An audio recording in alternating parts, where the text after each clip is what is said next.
People wonder how much RV life really costs.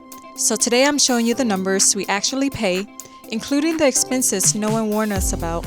Hi, I live and travel full-time in an Airstream, and today I'm breaking down the real cost of RV life, not estimates, but what we actually paid. Repairs, maintenance, campground fees, fuel, insurance, and surprise expenses no one includes in those RVs is cheap videos. If you think buying an RV and going full-time, this video will give you a clear, realistic picture of what RV life really costs, so you can decide if this is actually worth it.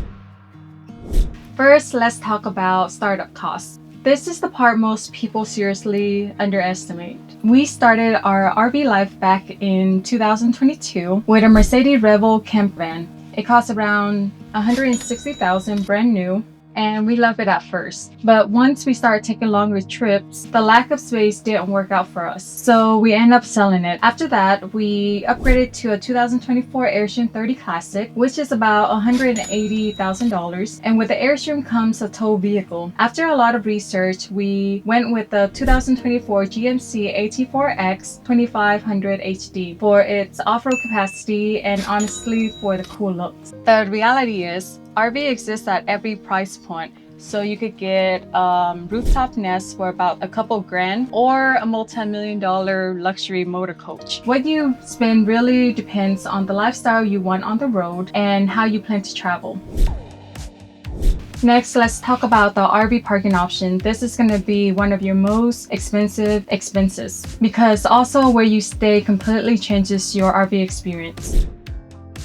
Dispersed camping is free, and it's usually in the middle of nowhere, BLM or Forest Service land. You get the most insane views and total quiet, but you're fully on your own. No trash cans, no water, no power, no dump stations, and sometimes no self-service. You need to arrive with a full tank, leave no trace, and always check the road conditions because getting stuck out here is a real thing. With our Airstream, we can comfortably boondock for about 3 days, but that requires strict water and power management. State and national parks usually cost around $20 to $50 a night. Some will have hookups and many don't. They're often very scenic, but the popular ones will book months in advance. And also sometimes it feels a little bit crowded. Sites are smaller and the rules are stricter, and arrival times matter. But if you could get a good one, the location is totally worth it.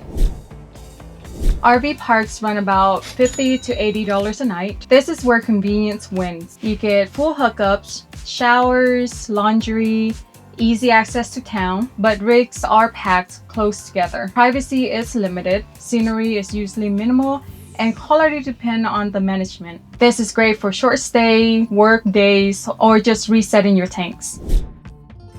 RV resorts are the most comfortable and the most expensive option. You're paying for space, cleanliness, amenities like pools, lounges, nicer showers, and fitness center. Sites are usually paved, well-maintained, and a lot quieter than regular RV parks. This feels like a vacation rather than camping, but it could easily run over $100 a night. So between boondocking, state parks and national parks, and RV parks and resort, we average between $700 to $1,500 per month for parking. So the bottom line, free camping gives you freedom, parks give you scenery, RV parks give you convenience, and resorts give you comfort. There is no best, just whatever fits your travel style. So for our fuel, our average is around $300 to $800 per month. Let me give you an example. We travel 1,000 miles the first week getting from our home to St. George at 10 miles per gallon when we're towing the Airstream, and 15 miles per gallon when we're not, at $3.20 for diesel. We're looking at $315 for the first week. Driving slowly and staying longer at campgrounds will save you money.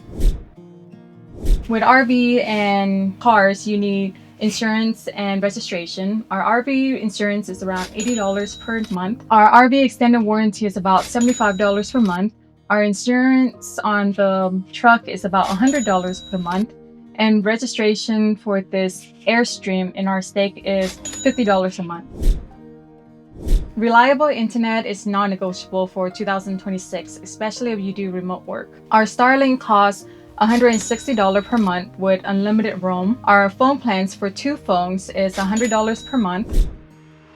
Small kitchens do not mean small food budgets. Our grocery can range from $400 to $500 per month for simple meals, and we do eat out half the time. So let's say for a very cheap meal for 2 people, around $20, you do it half the time for a month, 15 days, you're looking at $300. For a nicer meal at a sit-in restaurant, you're looking at $50 average. For 15 days, you're looking at $750. And then we have occasion splurges like for date nights. So both of our meals could be $200 total at a fancy restaurant. Let's talk about RV costs no one really budget for. That's the maintenance and repairs. Our RV fridge died 2 months out of warranty, so that was $2,800 gone. We also had to drive all the way to Florida to get our Audi heating system fixed because 2 Airstream dealerships closest to us can't seem to fix the problem. And while we had other repairs in Florida, we had to pay for hotels for a couple of nights because you can't live in your RV while it's getting serviced. So the things no one talk about is if it moves, it breaks. And if it doesn't move, it still breaks. Something will break in the first year. That's a guarantee for RV. And if an Airstream is out of warranty, service starts at $250 per hour. So these are the hidden everyday expenses like laundry, propane fill, dump stations, and RV specific supplies, and for us, car washes. A lot of car washes. You don't notice them until they start stacking up. So this is the real monthly total. I break it up into budget, comfortable, and luxury. For budget level, you're looking at boondocking, state park, national park, and occasion RV parks with minimal travel and basic needs. So the monthly total could range from $2,000 to $2,800, covering low-cost camping. And the way I did this was $600 for camping. If you do a state park or national park, the lowest price would be $20 per day. Multiply that by 30 days, you're looking at around $600. Sometimes it's even more. Other time you're gonna be boondocking. So the average is gonna be around $600 per month. Fuel is going to be around $400 for slow travel, meaning you're not going to state. Insurance is already a fixed rate at around $200. And the food without a lot of eating out will be around $500. For a comfortable level, mixing state parks with RV parks and occasionally resort, you can expect around $3,500 to $4,500. And the way that I broke this down was $1,200 for parking. Fuel is going to be $500 to $700. Food is going to be around $900 because you're eating out. Insurance is around still $200. And we're going to include internet and phone. So that's going to be a $260.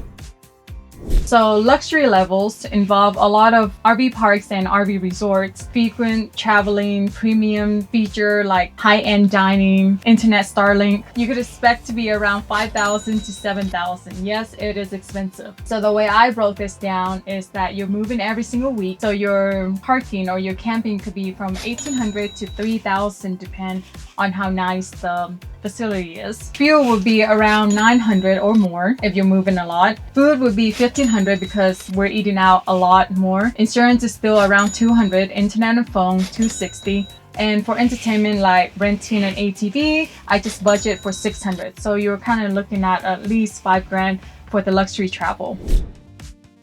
And then there are also costs that you can't put on a spreadsheet. What people don't realize is RV life can be decision fatigue, meaning that you always have to think about where to get gas when you pull into trailer. Not every gas station will fit a 50-foot rig. And then you also have weather anxiety. If you're boondocking, if there's no sun, then your solar is not charging. And you're always constantly planning, like if you're here one day, what are you doing next week? RV, as I see it, buys a lot of freedom, but it also requires a lot of attention. RV life could be cheap, or it could be more expensive than renting an apartment.